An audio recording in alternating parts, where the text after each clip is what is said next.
Pac-12 Media Day, Southern California, Los Angeles. We're getting a chance to meet student-athletes from every Pac-12 school, every coach. Earlier today, we sat down with Chip Kelly. We'll have that for you.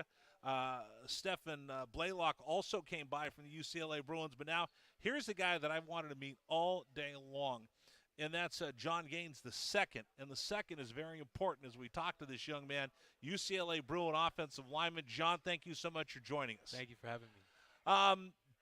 Second.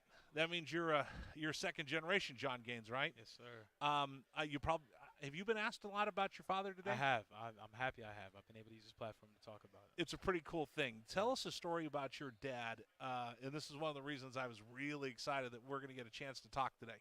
Yeah. So my dad, obviously I have his name. I'm his namesake. He's my biggest inspiration. I'm a lot like him, both sarcastically and a lot of other ways. He's a nerd. I'm a nerd too. But wait, what qualifies you as a nerd? Let's just make sure as we die get hard our fanboy on. Die hard Star Wars. My dad's a giant Spock fan, or Star Trek, but more so like. Which is better, Star Trek or Star Wars? Easy for me. My dad's a little bit more torn, but Star Wars easy. But then my dad's the type to sit down and watch like the alien invasion shows, everything National Geographic, everything Discovery Channel. And, you kind of attest it because he's just trying to gain more knowledge over. Right. My dad's the random fact guy, and I feel like he's going to be your phone a friend. No, for sure, 100%, right? But just talking about my dad, using this platform has really been positive for me because in 2018, my dad actually was diagnosed with kidney cancer. Yeah. They didn't let me know until I came back for winter break at the beginning of 2019, but he was going to have to get both his kidneys removed, start dialysis. It was a big transition. Right. He let me know. I broke down. I didn't even know what to say. But I have this tattoo on my arm. It says, "That's life." That's what he told me. Really? He was like, that's life. These are really big challenges that come up, but like I got to handle my business and I got to be there for you guys too. And I think I've carried that mantra with me. Whenever I face adversity, the matter of perspective that I've been given through my dad is just crazy because he's been dealing with this for years now, and he's never once turned his back on anybody in the family. And same with my mom. My mom's always been there to support him through everything that she does. Where's your dad live? My dad back in Wildcats, Wisconsin. Okay. With my parents. But just like he goes to dialysis 3 days a week. Yep, 3 days a week. He's lost function of both of his kidneys, so dialysis is what keeps him going. Keeps him alive. So let's use your platform right now. Talking to everybody on YouTube and Facebook and all our listeners down in Arizona. Let's make sure people get signed up to be organ donors. Definitely. My dad's cancer-free now. He's on a donor list. He's just waiting for the call. Waiting for the call. That's it. Through Freighter and UW-Madison. Those are the two hospitals he's through. So we're just waiting on the call now. He'll be coming out for games. We got to schedule dialysis, all that stuff. But how hard is that on him? Yeah. I don't get to see him as often as of course, we would like. Right. It's so nice when I do. And I think a big thing is being able to cherish the moments you have with the ones you love. Do you cherish every hug? Oh, yeah. Right? Do you ever go back? I want an extra one. Yeah. Right? My dad's smaller than me, too. So I and of course, from dialysis, he lost a lot of weight, got really sickly. Right. He's normal looking now, you could say. But every hug, I just squeezing him real hard, just not too hard. Not too hard, yeah. Not too hard. No, I heard him. That's life. Yeah. Your motto tattooed on your arm. How does that help you in this game of football that, it doesn't really mean that much when you look at what your dad does? Exactly. Yeah. It's added perspective that I'm so grateful for that perspective to be able to have. Horrible circumstances, but my dad put everything in the frame for me, I miss a block, I miss an assignment, right? Like, I have to be able to wipe that off and go on to the next play. I can't get hindered by a mistake I have or something that's affecting me because my dad has never had that mentality about what's happening. Like, it sucks. I know it's horrible, but he's taught me so much about just carrying through and persevering and attacking adversity head on. John Gaines II joining us from the UCLA Bruins. Of course, UCLA beat Arizona last year 34-16. They will host the Wildcats November 12th at the Rose Bowl. We all have bad days, right? There's times where I have bad days. And one of the coaches at the University of Arizona taught me champions adjust. So I'm having a crappy day, and I just got to step back. Okay, just a little subtle adjustment. But for your dad to be able to live what he does, live with what he does on a daily basis and be an inspirational role model for you, how do you keep that in perspective? Because you know what? It might be a bad day, but it's a day. And your dad seems like, from what I've read and listening to you talk, he's not feeling sorry for himself. Yeah. Yeah, he's definitely a positive person still.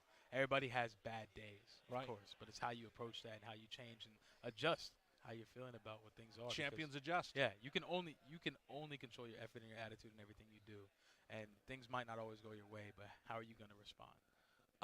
Let's talk a little bit about the football season because that's what we're here for. Yeah, But again, your definitely. inspirational story. I'm going to tell everybody: sign up to be an organ donor. There's a family that's waiting.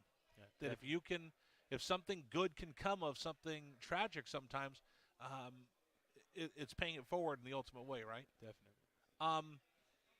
UCLA football, 6-3 last year, 8-4. By the way, we're not going to talk about NIL, Okay. and we're not going to talk about realignment. Okay. Because those have nothing to do with you. Yeah. So I wanted to hear this inspirational story about your dad. What's going to be a strength for the Bruins this year? Offense in the run game, and then the defense, the hunger and the aggression and takeaways. How nasty is this offensive line going to be? Good.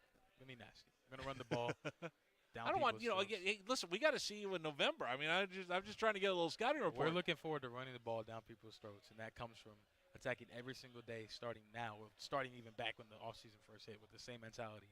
And we've carried that thus far, and that's to dominate everything we do. Domination of the line of scrimmage starts with dominating the weight room, dominating the playbook, dominating your execution. Chip Kelly. Yeah. Talk to me about playing for Chip. Coach Kelly actually recruited me. I was his first recruiting class. Okay. Called me out in the middle of Wisconsin. I was committed to Princeton. I had no idea any other schools were Princeton. looking at me. Yeah. Princeton. Yeah. But I had no idea any other schools were looking at me. Coach Kelly calls me, came out on an official visit, and obviously, I got on the plane in January. It was snowing when I got on. It was 80 when I got off. But more so what UCLA could provide academically and athletically. And then Coach Kelly saw something to me that I didn't even see in myself at that point. What's that? Greatness, the ability to perform at a high level, and be a really, really good player. How do you balance the two? Because there's a bunch of kids. So, like high school football players, there's a bunch of kids that they're just balling, right? They're just balling out, and they've got their huddle films, right? Mm-hmm. And they're making highlights, and they're doing social media, and they're trying to take care of all their business off the field, but on the field, but off the field, they might not put the same effort into academics. Yeah. How do you balance the two, and how important is one to get to the other? Yeah. I graduated from UCLA in 3 years with a minor and a major. What was your major minor? Political science and African American studies was my minor. So my whole deal was I was always going to go to a school that had high academic standing. Football's not guaranteed for anybody.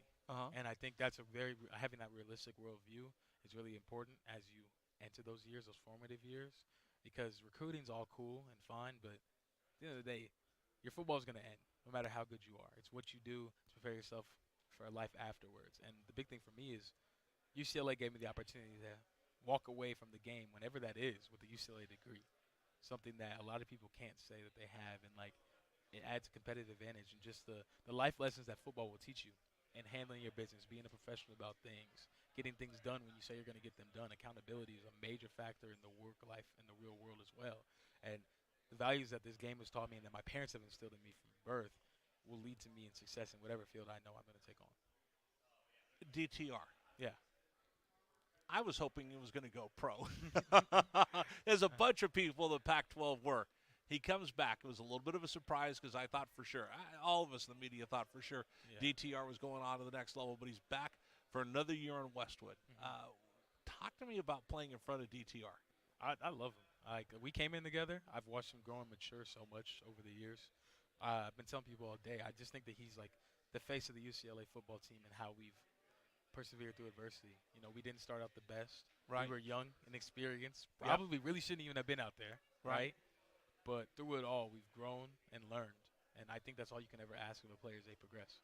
When the list came out for Pac-12 Media Day, normally the guys who put their hands in the dirt don't get asked. Yeah. Right? Yeah. It's the quarterbacks. It's the running backs. It's the wide receivers. It's not the guy who's your face is gonna be on TV once if all goes well when you introduce yourself at the beginning of the ball game. Other than that, we don't want to hear your name, exactly, right? Exactly. What's it mean to you that the UCLA Bruins thought so much of you? They brought you to Pac-12 Media Day to represent the university. Yeah, it meant a lot. I think the biggest thing for me is that I came in with Dorian, and we both represent how this program has transitioned and grown over the years. And I think I'm really honored to have been given the opportunity to be representing this team, and I think it means so much to me because that meant that a lot of people have seen, the work that you put in every day and how you represent and carry yourself, and I know Zach and Dorian carry themselves so well, Jake Bobo, all of them, right? But I think being an offensive lineman allows you to offer a unique perspective, Like, right. Offensive linemen have to grow the most physically out of anybody else. I came in at 250 pounds. I'm 316 now, And that came through working every single day at UCLA, learning the ins and outs of our playbook, things like that. And I think that I could add a unique perspective to that, and I'm just so honored for this opportunity. So describe what this is like what this has been like for you walking up and down and talking to all these radio people that maybe know a little bit about the Bruins, maybe don't. Yeah, it's really cool. Like I've never been this infused with media. Like you said, offensive line. Like I don't have a big social media presence, and like I get interviewed once every couple of weeks, right? So right. This is a really unique opportunity. And all they do is ask about everybody else. Yeah, they don't ask about you, right? And like the thing is, you get used to it, And there's nothing wrong with it because the job of the offensive line is put the rest of the people in the best position to succeed, right? Right. So it's cool because I love being able to come here and talk about my team, and I'm using this as a purpose, as an avenue to talk about my dad more than anything else. I'm most thankful for this because it's a blessing because I can be able to get my dad's story to as many people as possible. Absolutely. What's the best question you've been asked today? The grossest food combo I've eaten, and it wasn't even Was that TV or a radio person? Had to be TV. That was TV. Okay. My girlfriend loves garlic stuffed olives, and that was the nastiest thing I've ever eaten in my life. I spit it out so fast. All right, so that's the weirdest. What's the question that made you like do a double take and you had to think a couple times? Threw you off guard because it was a good question. Well, the one thing that confused me the most was when we went 90s cards and try to name stuff from the 90s, and they just catch all of us 2000 babies. Yeah, it's like, what if you weren't even born yet? I was struggling. I was struggling for sure. A bunch of clown questions you're getting stuck with all day. They were fun. Well, hey, I appreciate you coming by, joining us, and again, we'll make the plea one more time. Again, we're on Facebook, we're on YouTube, we're on the radio. We'll replay this as well. There's a lot of folks that are like your dad that are waiting for a kidney, and they wait, and they're on that list, but that list needs more people to be in it. So make the plea one more time that somebody signs up to be a donor. Yeah. It's just a little check when you get your driver's license or signing up. Like I've signed up, I've checked off. I almost got to help somebody with oh, look, there's Coach with plasma the other day, but they found a better match. But again, for your dad, he's just waiting. Yeah, you can help a family, you can save a life. So there you go. I love it. John Gaines, the second. Yes, sir. Your dad must be so proud of you. Yeah, I'm proud of him too. Love him to death. Absolutely. Thank you so much. Thank you so much for joining us. All right, John Gaines has been joining us here. We'll take a quick break, and we'll come back. This is Wildcats Radio 1290. This is the Rich Herrera Radio Show. Now streaming on Facebook Live and YouTube at Wildcats 1290 and our website, wildcatsradio1290.com. Terry crosses middle, hand it to Matherin between the rings. Over for Krisa. Checked by Campbell. High screen from Koloko. Krisa around it, drives right. Throw it for Koloko, who slams it down for two. Lamb set. And the pitch to Susak, driven out towards right field. That is going to get down for a base hit and go all the way to the wall. Casagrande headed for third. They're going to wave him around. He's coming home, and the Wildcats have tied it up.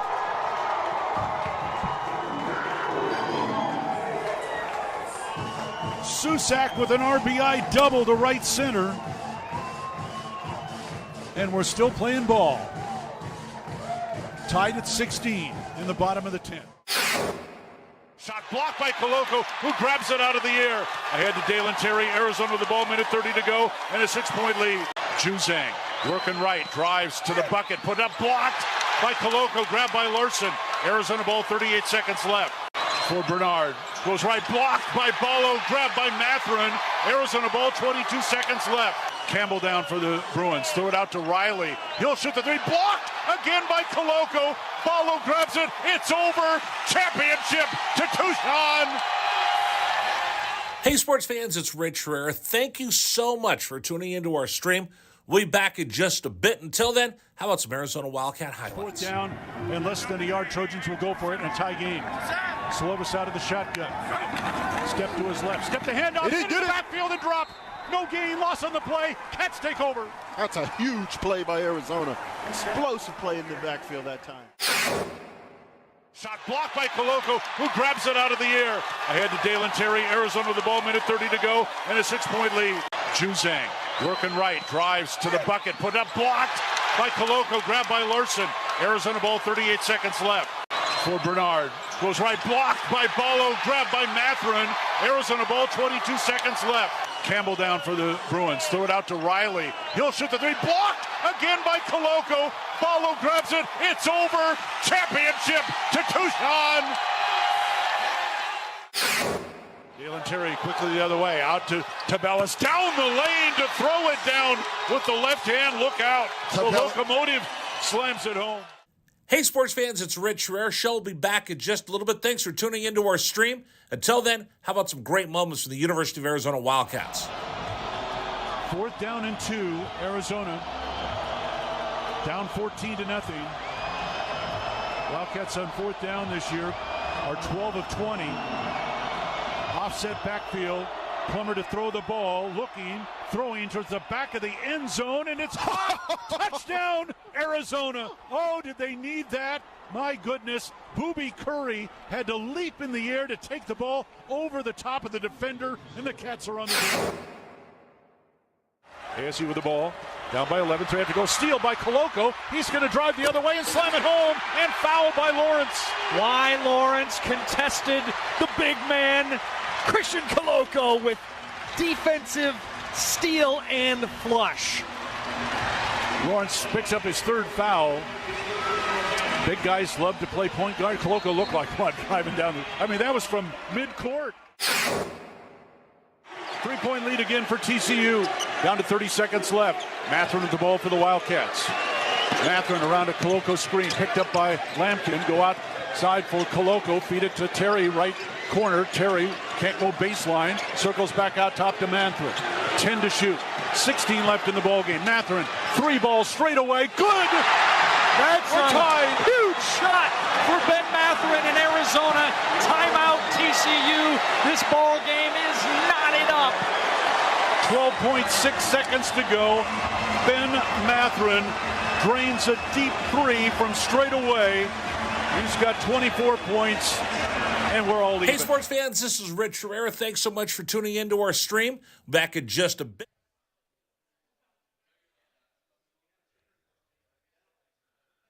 All right, we continue with you from Pac-12 Media Day. A little bit earlier, we caught up with our very own Jed Fish. Now we welcome the other head coach from the state of Arizona, from Tempe. The school up north is what we call it down in Tucson, but he's a friend of the program, and he's a good guy. Herm Edwards joining us here on Wildcats Radio 1290. Coach, how are you? I am well. Been a long day for everyone. Yeah. What, do you get tired of these? You get used to these? I mean, you've been through these, right? I just think it's part of it, and I think it's great for fan bases to hear their coaches and the excitement that everyone has right now. When you think about football season, it's about to kick off here. You've been on both sides of these because you spent so much time at Bristol as a member of the media, now back coaching, and again as a coach and a player and everywhere else that you've ever been in your life. Do you appreciate the back and forth a little bit? I do. I think it's part of promoting, the sport that you cover, and I think the more that the fan can get behind the curtain, the better, because we all have this idea of what's being said, what's being done, but I think when you can take a fan behind the curtain and give them more information, that's always good. When you got into the media side of this, yes, what was the one thing that surprised you the most? That the subject matter is subject to change at any point. It changes very quickly. And I've always felt that regardless of what side you were going to take, there needed to be a voice of reason. I considered myself that voice of reason because I've wore a lot of different hats. And I can look in the eyes of a player. I can look in the eyes of a coach. All those things, I think, help you when you have to speak on things that sometimes you don't have enough information. Right. But you have to go out and talk about it. And I always tried to be the voice of reason, and I never ever made it personal. It was never personal with me. It was always, hey man, this is what this person might be thinking. This is what this person might be thinking. If you're the head coach, then you've got to try to figure this out. And so it was a unique situation that I sat in, the chair I sat in, because I had so many different views of it because I was in all those seats at one time. Right. You know, it's kind of amazing that if you think about it, the way that you had your career. Player, right? Yeah. Coach, Yeah. analyst, Yeah. coach. And I think every sports talk show host in America uses a soundbite from you. Sure. You know, I think you're probably like Michael Buffer. We can't say that because it's copyright. If I try to say Buffer's thing, I'll get in trouble. But I bet you everybody at least one time has quoted you and trying to say it just like you. Yeah, and it's funny because I said it one time. Right. And I It's lived forever. I never said it again, and I won't, because I think it wasn't the soundbite so much as it was protecting the sport. Tell me how. That it really doesn't matter in life or in sport when you're in competition and it doesn't go your way. The next time you get to compete, you have to understand you have a chance to win. Right. And that's critical. Every time you get up, you get another swing at the bat, right? That's exactly right. Okay. And you got to treat it that way. You can't go by what just happened or what your record might be. It really doesn't matter, because in sports, it's funny. It's, unless you're in an individual sport and it's a team sport, I get it. Everybody's an independent contractor. Right. Okay. But when you join a sports team, people are counting on you. Right. And you can't let the season or the score or your record affect how you're going to play the next game. You just can't do that. I learned that. Where did you pick that up? Was From that my father. from your dad? Because your dad was military, right? Yeah, Because where'd you grow up? In California, Fort Ord. basically. Fort Ord, yeah. Yeah, I grew up in Salinas. Yeah. And it's just. I remember you came and spoke to our Little League once. Yeah. But is that something that you got from him? Yeah. It's like, that's what life's about, competing. And whatever just happened, whether you won or didn't win, the next time you get to compete, Right. you got to go try to compete to win. That's kind of important. I tell my son all the time, pressure is a privilege. Would you rather not have that? Would you rather not have the pressure? Because there's a lot of people that wish they could do what you're doing. Well, yeah, but I just think for the sake of the game,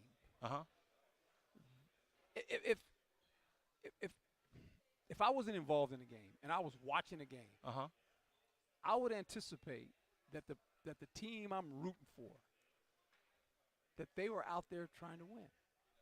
Yeah. I wouldn't want to sit in the stands going, well, their record, they're not going to play hard today. See, and I think it's funny because sports is filled with emotion. That's what makes it so great, by fans and players. And I think sometimes when you see lulls in a team, and the first thing, people holler out is they quit. Well, I don't know about quitting. That ain't part of it. You can't quit. Now, emotionally, you might be drained. Right. But you can't tap out. That's against the rules. Right. You have to finish what you started. Does another man take another man's soul sometimes in these games? Do you ever beat somebody down where you? Yeah, but with that being said, you still got to compete. Has Herm Edwards ever got up one day where you didn't want to compete? Yeah, a lot of mornings. Really? Yeah. And what do you do? Because you're tired. You get up, and you don't feel sorry for yourself. I can't. Right. There's no way. That's not my being. That's not how I was raised by my father. I can't. You gotta. You can have some moments of, okay, my energy's down a little bit, but eventually you gotta go, okay, wait a minute. Don't waste today. Don't waste an opportunity. We only have so many of them. Last time I checked, that's a fact. And you don't know when they come to an end. Okay. I've been wanting to talk to you all day because I think you're the one guy that maybe can help me make sense of all this realignment. Yeah. You've been around. You've worked, like I said, both sides of the microphone, league, college. What do you say to college football fans? Because I don't like change. Nobody likes change. And I love this conference, and I want to see this conference survive and thrive and get bigger and stronger. This conference will be fine. There are people that are very, very, very smart that will find a way to not only make this conference strive, but all the other conferences with teams. This used to be the Big 5, Big 6. Yeah. Right? back in the day. Yeah. And then it was the Pac-8 in the conference that I played in. Right. And then it went to the Pac-10. And then it went to the Pac-12. And I think, you just said something that's kind of interesting. You said, well, I don't like change. I don't. Yeah. Well, let me tell you something about change. If it was not for change, we wouldn't have this interview. Nope. Change scares people. We would not have this interview. Right. You would not get to interview me, and I would not be on the other side of this being interviewed by you. I wouldn't be here. That's what I'm saying. And so I just think when you think of college football, because of the long, great history that it has, it's like, that's like, oh, no, we can't know. Well, what's funny is all of a sudden the student athlete has been empowered. Right. And they have a platform, and they've spoken. And how that change works out, no one knows. And everybody wants an answer today for tomorrow. Sure. And there's no answer right now. And that's the unsettling part for a lot of people. But for me, I look at it and I just kind of smile and go, all I know, we play 12 games. Right. And you're going to end up the season playing in the Territorial Cup down in Tucson. And we know that, right? would be, and that's going to be fantastic. It's always a fun game to be involved in. And so I don't get caught up in things that I can't control because I can't control that. But I get caught up in that stuff. How do you do that when you're married and you have kids? It's a waste of my time. It's so Correct. counterproductive. Correct. And you won't change anything. No. Because you're not one of those ones that gets to make the decisions. No. Right? We're not. No. No matter how much we want it. And that's what's great about life. Mm-hmm. Because we all sit in different seats in life, and we see something, we say, well, I would do that. That's what's so great. That's the conversation. That's what makes the airwaves on the radio spin right now. Everybody, well, I'll do this and I'll do that. Eventually, they will figure out a way how conferences with television, put their universities in a position where the student athlete can do what they need to do, men and women. Right. We're not even bringing women. What about the women's side of it? No, I've been thinking about that a lot. No one's even mentioned that yet. We got Adia Barnes, and we got a lot of great female athletes down there. Come on. What does the conference need to do? I kind of feel like people are rallying around, and you know what? I've never said anything nice about the Sun Devils on the radio, and I was saying that's today, okay. You know what? I think I need to root for you guys because I need you to be strong for this conference to be strong. We all need to be strong, and I think this conference will be fine. Once whatever happens, whether they add teams or I don't know. The sun will rise tomorrow is what you're saying? Oh, boy. That's what's great. And we actually get to play a season. Yeah. We're going to be fine. Let's talk a little bit about your team. Sure. Since I've taken you down this rabbit hole, and I appreciate all these words of wisdom, there's some changes. Yeah. We've got some new faces, new players. Portal's been good to you. Talk to me about what Arizona State football is going to be about for this season. Well, for us, going into our last game after our bowl game, we knew right then that we were going to lose a lot of players. 11 of them signed NFL contracts. And through the portal, we were going to lose some players. Now, some of them were unexpected, but we just anticipate that's going to happen. So how do you replenish your team? We felt this season was important for us to go out and get experience. So we dealt in the portal, and we dealt in JCs. We got guys with playing experience, 43 new guys. We brought in some freshmen, but that wasn't our plan. Our plan next year is go after freshmen. But we felt we had enough pieces on this team coming back that, you know what? Let's just go out and live in this portal world and this free agency world and see how that looks. And we've got some players. And I think the uniqueness of us right now is like a lot of teams that had to deal with that is how do they come together as a team? Down in Tucson, we got some momentum. We got a heck of a recruiting class at Jed, and he's starting to put things together. That's great. Do you feel like that you're seeing some momentum? Building down in Tucson. I don't keep up with any other program except ours. I don't have time to do that. My job is to get our program in position where we can win. And we went free agency. That was our plan before the season ended. We knew we were going that way. So it was like, this is what we're doing. So a lot of the fans said, "Oh, look, they can't get anybody to come over there. They can't recruit." You said, "Listen, we're gonna go out there and do this through the portal right now." For the best interest of what we needed to do, that was the avenue we needed to take. Now next year it'll be we'll go back to high school. Right. And try to get more high school guys. But I think you're going to have a mixture of players you lose, who's behind those players because you lost them. Right. Are they ready to go? And if they're not, you say, you know what, I got to get a player with experience. Then I'm going to go get that player rather than play a young guy. What am I missing? What have we not talked about so far about Arizona State that the fans need to know? I don't know. It's just I don't. That's not my job. I just coach the team. No, I want you to put the broadcast hat back on and take that.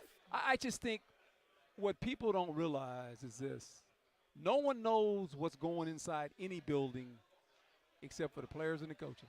Yep. And we all want to know, and when we don't know, we kind of go, "Well, I think this is going on," and I get that because I sat in your seat. Yeah. And unless you're there every day and you see the camaraderie that a team has, you really don't know. You just, this and that, and this and that. Okay, and it's fun for me to just look at it and go, okay. So you're probably the only one I know that can appreciate this then. Yes. Sitting on both sides. So when I worked in Major League Baseball, I'd read reports what they were writing about my ball club and everything that was going on, and meetings that I sat in with the owner. And I saw what they wrote in the paper. I'm like, that's nothing that we're taught. That's so wrong, and it's out there like it's gospel that you and the media sometimes speculate and you write this stuff and it's not right, and I know the truth, and I'm like, man, I'm afraid what's going on in D.C. if they can't get this right about a baseball team. What are they saying about what's going on in D.C.? Well, you just said it, right? And that's the truth, and that's why every team understands that it's about the players in the building and the coaches in the building. At the end, that has to come together for you to win. And we have a strong making of a good football team that has a really unique bond. But it is entertaining when we get to speculate on the radio. Oh, that's what makes it fun. Look, I sat in your seat. I get it. I get it. I do. All right, one last question before we let you go. Herb Edwards has been kind enough to join us here on Wildcats Radio 1290. By the way, let's pause 10 seconds for station identification. This is Wildcats Radio 1290.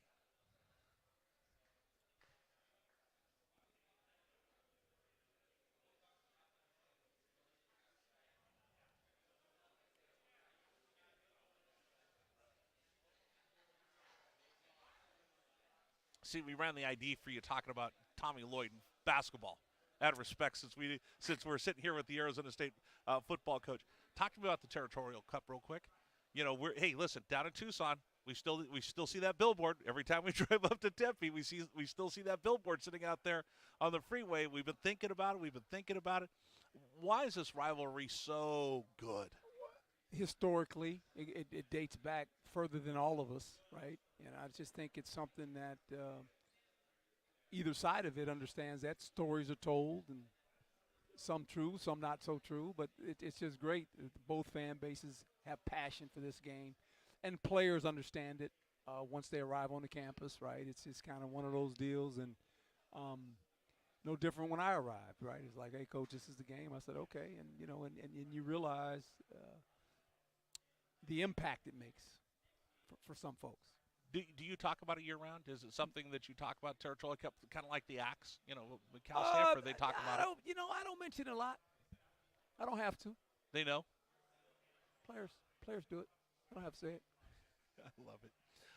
Coach, best of luck to you this season. Oh, to you guys, too. Really. Like I said, Kelvin Efon said to say this. We want Arizona State to win every single game. We want Arizona to win every single game. We want both teams coming in with a winning mark. And then may the best team win when we get together down in Tucson for the Territorial Cup. That would really make it exciting and interesting, and it would be great for the state of Arizona. Absolutely. Herm Edwards joining us here on Wildcats Radio 1290. We'll continue with you right here from Pac-12 Media Day. This is the Rich Herrera Radio Show. Now streaming on Facebook Live and YouTube at Wildcats 1290 and our website, wildcatsradio1290.com. Terry crosses middle, handed to Matherin between the rings. Over for Creasa. Checked by Campbell. High screen from Koloko. Creasa around it. Drives right. Throw it for Koloko, who slams it down for two. Lamb set. And the pitch to Susak. Driven out towards right field. That is going to get down for a base hit and go all the way to the wall. Casagrande headed for third. They're going to wave him around. He's coming home. And the Wildcats have tied it up.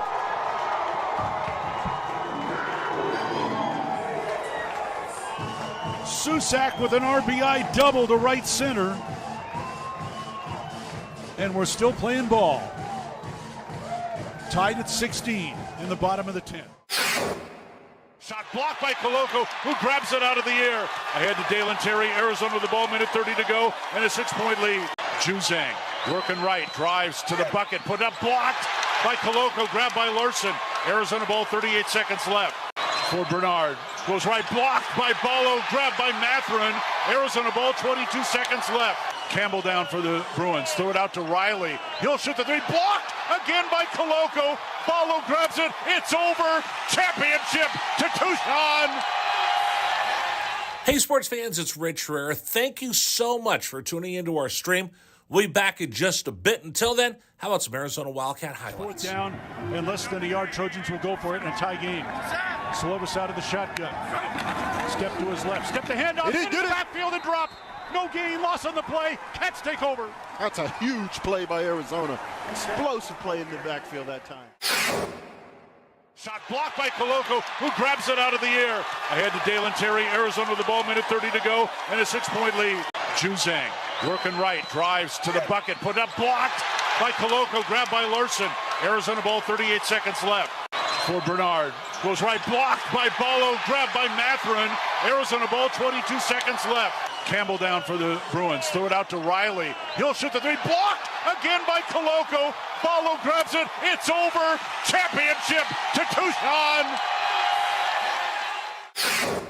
Dalen Terry quickly the other way, out to Tabellas, down the lane to throw it down with the left hand. Look out. The locomotive slams it home. Hey, sports fans, it's Rich.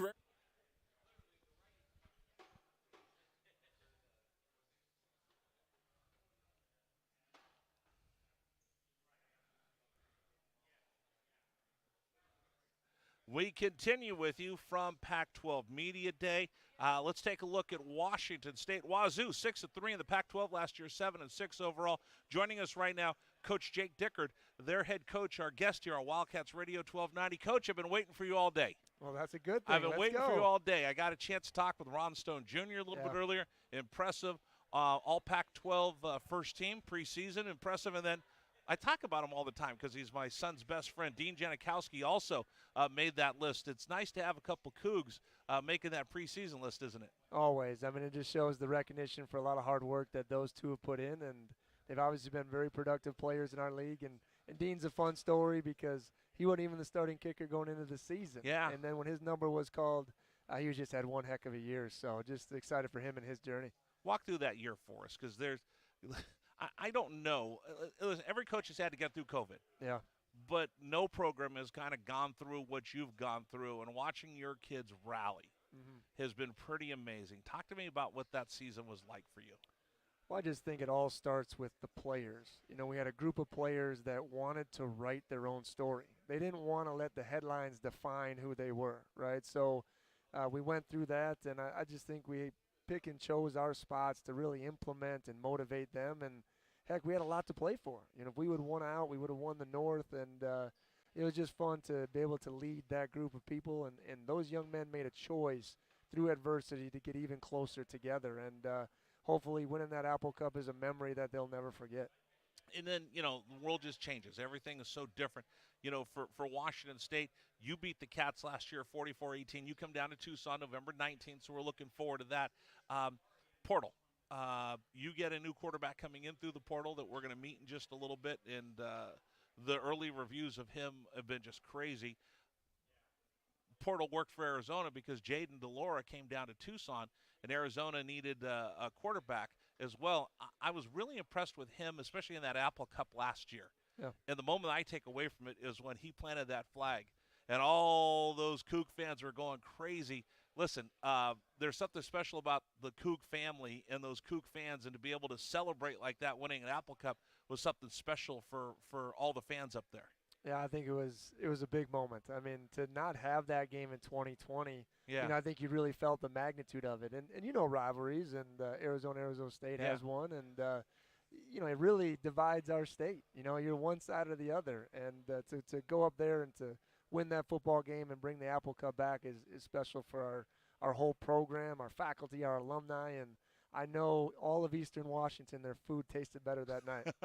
Absolutely. How do you build on that?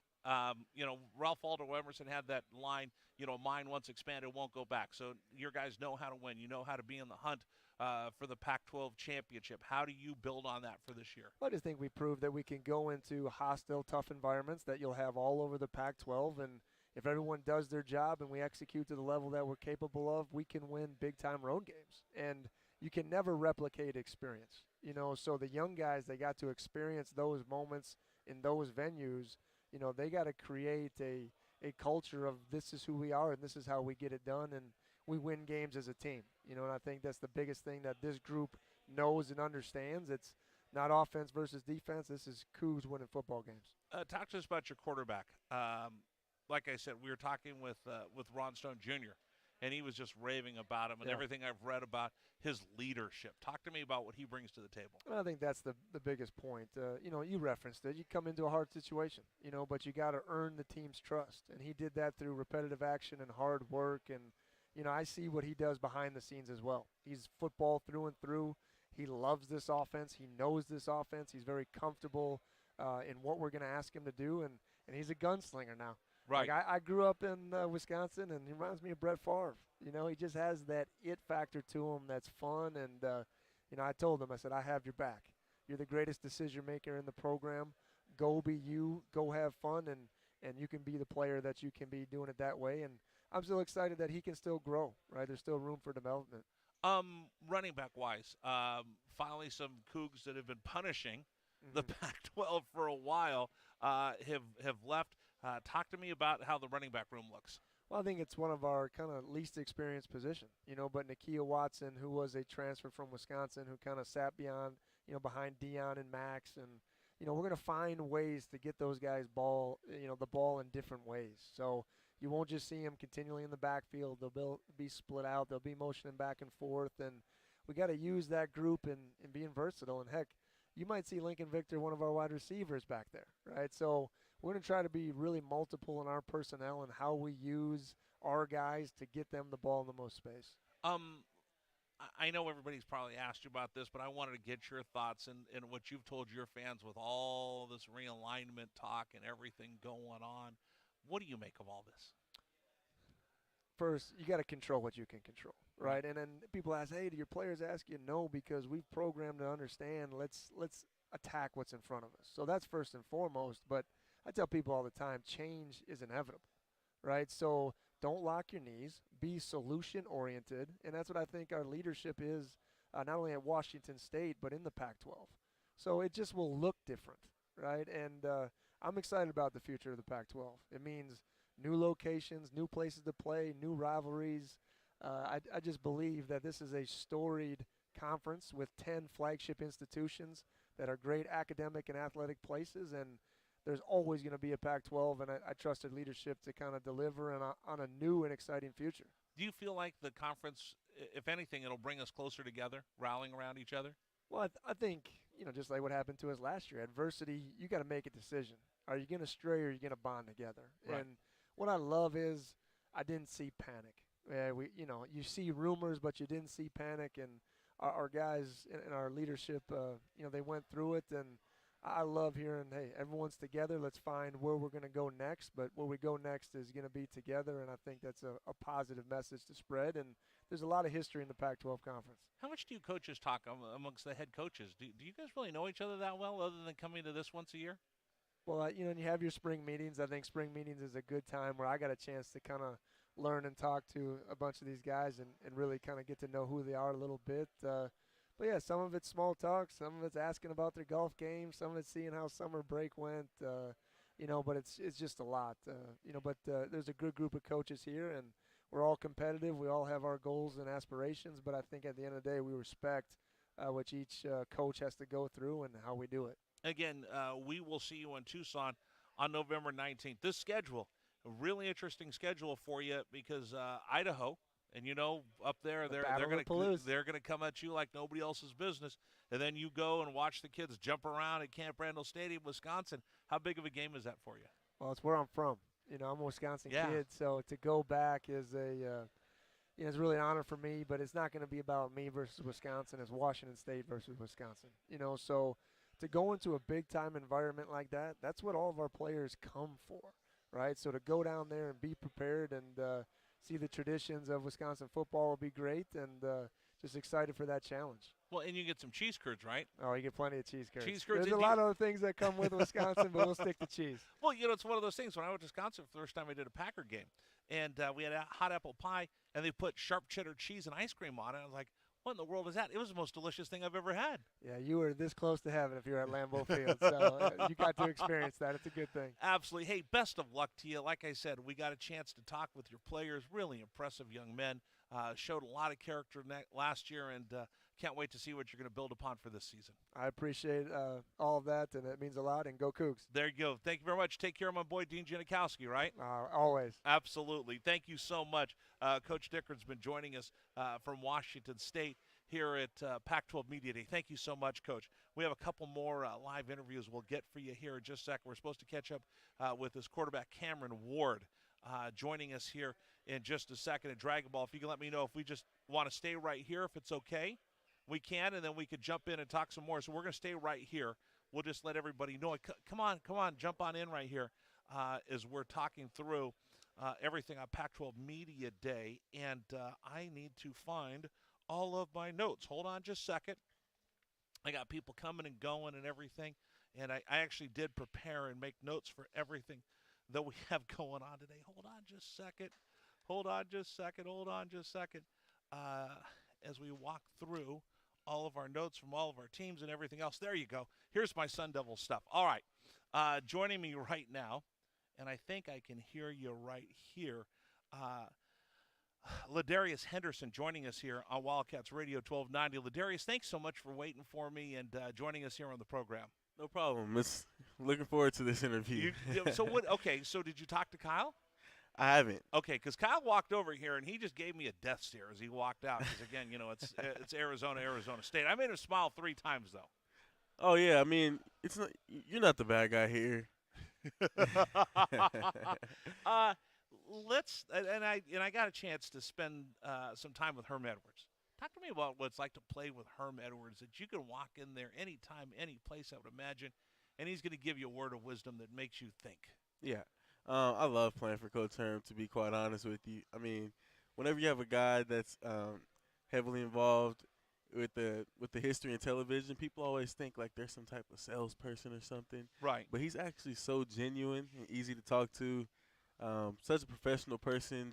I love every conversation I have with him. Let's talk a little bit about Arizona State. Last year, a lot going on around the program, but you guys were able to kind of muffle all the noise of people like me. You finished 6-3, you go 8-5, you beat Arizona again, and we're going to talk about the Territorial Cup. What did you learn last year about your team? I learned about my team last year is, no matter how many good players you have, you still got to band together and be a team if you actually want to go all the way. And that's why, despite what anybody says, I'm pretty confident about us this year. Do you listen to all that noise? Do you hear everybody on the outside? Thing is, it's like I hear it, I don't listen to it. Like, how so? Obviously, like, we're in 2022, everybody's on social media, we all see it. Everybody's seeing it. We'd be lying if we said we didn't see it. But we don't let it affect us. We don't buy into that. We know who we are. Right. We don't need the media to tell us how good we're going to be. And again, there were some guys that jumped in the transfer portal. There was a lot of guys that went and played. They're going on to play at the next level. Mm-hmm. Talk to me about how you guys have tried to reestablish this culture with so many new faces. Well, I think that's what's made it so much better, to be quite honest with you.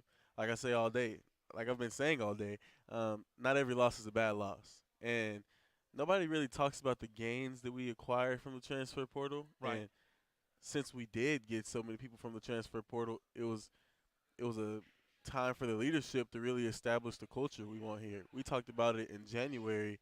If we want to change the culture here, this is the time. And everybody that came here just came right along in and fit in with us. And they're selling out because they want to be here. Exactly. The full buy-in is what we were asking of our guys. All right, preview the offense for me. What are we going to see? You're going to see a physical, physical, fast offense.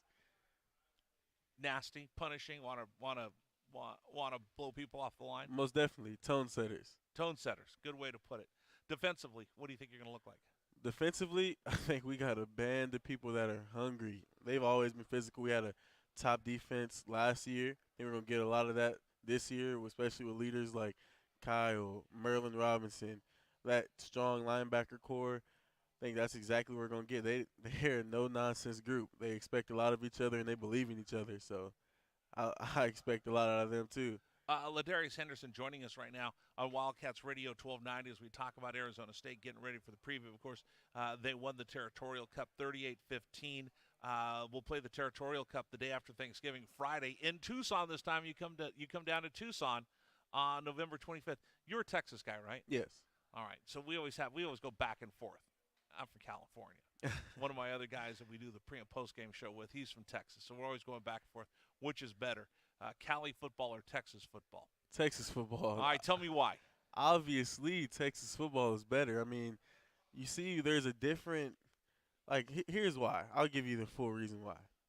Cali football, you can name the good schools, the quote-unquote good schools, on your hand.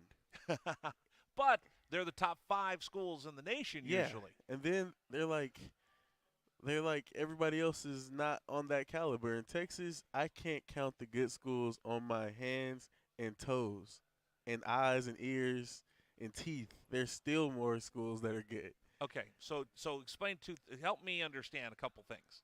What's Friday night like in Texas? Friday night is a culture in Texas. Like, thing is, high district, low district, it's that everything. People sell out. Those games are packed. Our stadium's loud, and my team, we didn't even have that much success my senior year, and our stadium was still packed out. There's media for college. There was media there. It was a pretty big deal. All right, now I'm going to flip this around a little bit. When you go home and you're talking to guys that are playing in the Big 10 and the Big 12 and playing in the SEC, how do you explain Pac-12 football? Well, like one of my closest friends from high school that went on to A&M, it was first freshman All-American, having success there. He's at their media day. Damani Richardson, plays safety for A&M. Yeah. Just talking to them, like, as much as he tries to not say that, I'm like, hey, you know who's gonna win your conference before the season starts. Like, you already know. You know who it is. Because it's them and everybody else. Yeah. Right. For us, it's wide open. I mean, obviously we know. Right. we know it's going to be the Wildcats. Yeah, we know. We know what the U of A ASU game is going to look like. Right. Well, the whole world does. But but this conference is actually very competitive. It's not, How do you explain the Territorial Cup to friends back home? I say it's just another game we get to beat up on the little bros. But we're on in Tucson right now. Oh, my bad. My bad, little guy. My bad, guys. I can't wait. I'm going to buy a new billboard. Oh, on I-10. I can't wait to replace that one. Oh, the thing is, y'all have it up. That's the thing. We're just living. We're in Tempe, getting to also live in Tucson in y'all's brains. That's the cool part. Oh, I can't. You know what? You're my man. This is fun. Hold on, wait. What week do we play y'all? Last week of the season. Yeah, so that's when we think about y'all. Y'all think about us week 1, 2, 3, 4, 5, 6. Are you getting this, Tucson? Are you getting this, Tucson? We're having fun with my man Ladarius Henderson joining us here right now. But how do you explain Arizona State to folks back home? But I do think it is, jokes aside, it's actually a really cool rivalry. It's one of the longest. What is the longest rivalry? It's the oldest. It's the oldest trophy in college football ever. The game actually means a lot, especially to the people in Arizona. It's a pretty big deal. It's a pretty big deal to you guys and us. We love playing you guys, even though it's y'all Super Bowl.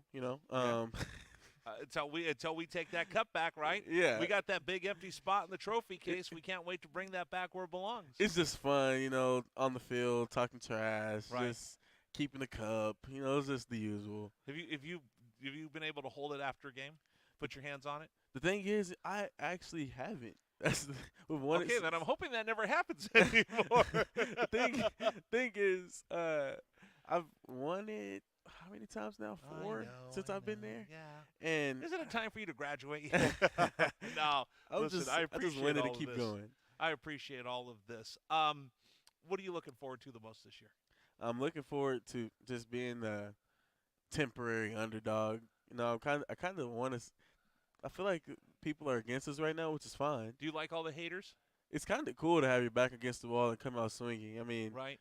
Better to be late to the bandwagon party than ahead of it. So, seeing all the people switch over midway through the season is going to be kind of comical for us to watch. I'm looking forward to that. Oh, this is going to be great. In fact, you know, you look through the season schedule and everything for Arizona State. You know, I need you to rep when you go to Oklahoma State. Yeah. We don't want them talking trash about our conference. You know, Utah's going to be a tough game. You go to USC. Washington comes there, and then we've got that big game. Penciled in for the 25th. So I hope you have the greatest Thanksgiving of all time. I hope that Herm comes in with the biggest, widest spread, and I just want you to chow down as much as you can the day before the game and be happy. Oh no, I'll probably just have a Coke and a smile right before I see you guys. Well, okay, in all seriousness, when you see somebody walking around up in Phoenix or Tempe wearing Arizona gear, because I always do. Every time I go north of Casa Grande, I'm repping. I'm wearing red and blue every time I go up there. I can't walk past the Maricopa County line without wearing Arizona gear when I go up there. When you see all that, what do you think? I honestly, to be completely honest with you, I feel really bad. I feel bad for them. It's not like anger. It's just like they just don't know any better. It's okay. It's okay. You know our favorite joke down there, don't you? What's that? How do you get an Arizona State alumni off your porch? How? Paying for the pizza. I'll give you that. That's pretty funny. You know what? Hey, listen. This has been a treat, and now you realize, because we're laughing, we're having fun. When I go home, I'm just gonna get nothing abuse. Like, hey, you had Henderson on, and you didn't yell and scream, and you were actually nice to him. So you know what? You're a very nice young man. You got a great personality. Respect you so much. Thank you so much. And I'm going to tell you what Kelvin Ifan, he was the captain of the best team ever at the University of Arizona. He said, my goal every year, and he says this routinely on our pre and post game shows, I want Arizona State to come in. I want them to go undefeated. He says, I want Arizona State to win every game every season. And I want the Cats to win every game every season. And I want both teams to come into the Territorial Cup undefeated, so then we can go on and get after it. So he says, I want Arizona State at their very, very best when we beat them. I want us to be at their very, very best when we play them. And then that's when you really get a game. Again, he's a Texan, though, so that's the way you guys think. Yeah, right? That's a great mindset. That sounds like a great guy. Yeah, absolutely. Hey, best of luck. Do me a favor. Stay healthy. Mm-hmm. Have a great season. I'm going to get in trouble for this, but I'm going to be pulling for you to beat Oklahoma State. Thank you. I'm going to be pulling for you to play Oklahoma State. You know what? Tell Kyle it was okay. We had some fun. You know, again, he was giving me that death stare. You've seen that at practice, haven't you? Yeah. Yeah, he didn't want to come on, but I'm glad you did. And can we do this during the season? For sure. I'd like to have you on during Territorial Cup Week. That'd be fun. Oh, I'm sure it'll be even more fun then. No, we'll go back and talk Cali, Texas football. Oh, yeah. And we can talk about you guys' Super Bowl, too. Yeah, 100%. 100%. Hey, Ladarius, thank you so much, man. I really appreciate you coming on. Stay healthy. Best of luck. Ladarius Henderson joining us from Arizona State. They'll play down in Tucson day after Thanksgiving. The Territorial Cup on the line. We'll continue with you from Pac-12 Media Day. This is Wildcats Radio 1290. This is the Rich Herrera Radio Show. Now streaming on Facebook Live and YouTube at Wildcats 1290 and our website, wildcatsradio1290.com. Terry crosses middle, handed to Matherin between the rings. Over for Creasa. Checked by Campbell. High screen from Koloko. Creasa around it, drives right. Throw it for Koloko, who slams it down for two. Lamb set. And the pitch to Susak, driven out towards right field. That is going to get down for a base hit and go all the way to the wall. Casagrande headed for third. They're going to wave him around. He's coming home, and the Wildcats have tied it up.